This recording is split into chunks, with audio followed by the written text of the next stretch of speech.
मी सोमनाथ आनंदा डोलारे, राहणार केमवाडी, तालुका तुळजापूर, जिल्हा धाराशिव.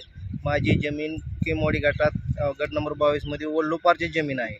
वल्लोपारच्या जमिनीला आम्ही सर्वांचा विचार करून पूर्वेकडून सर्वांसाठी पूर्वेकडून सोयीचा रस्ता सोडलेला असतानाही ताटे जालिंदर शिवराम ताटे, बाबासाहेब शिवराम ताटे, सुभाष शिवराम ताटे व सुरेश सुभाष नकाते यांनी जाणून बुजून केवळ माझ्या जमिनीला अडथळा कसा निर्माण व्हावा या हेतूनं मधूमधनं रस्त्याची मागणी करून तशी अधिकाऱ्याकडून त्यांनी हे पण करून घेतलेलं आहे.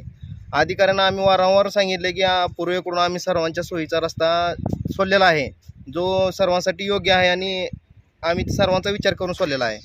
पण त्यावर अधिकारी लोकांनी पण प्रशासकीय लोकांनी पण आमच्यावर दखल दिलेली नाही आमच्या सांगण्यावर. आणि आतूनच माझं शेतीचं नुकसान करून मधूनच रस्ता बनवून दिलेला आहे अधिकारी लोकांनी. ह्याच्यात आम्ही SDM साहेब, कलेक्टर साहेब, तहसीलदार साहेबांना वारंवार विनवणी करूनही त्या गावचे पोलीस पाटील, तलाठी साहेब, मंडळ अधिकारी साहेब यांनी संगनमत होऊन आम्हाला पोलिसांनी मारहाण करून पोलीस स्टेशनला आणून हे करून रस्ता बनवून घेतलेला आहे त्यांनी. तुम्हाला खरं सांगायचं म्हणजे इथं माझ्यासमोर एक तलाठी आणि मंडळ अधिकारी साहेबांचं एक हे असं आहे, रस्ता बनवण्याची रस्ता खुला करण्याची तारीख आहे 30/1/2026 आणि रस्त्याची नोंद 7/12ला वल्ली आहे 19/1/2026ला. हा किती फरक आहे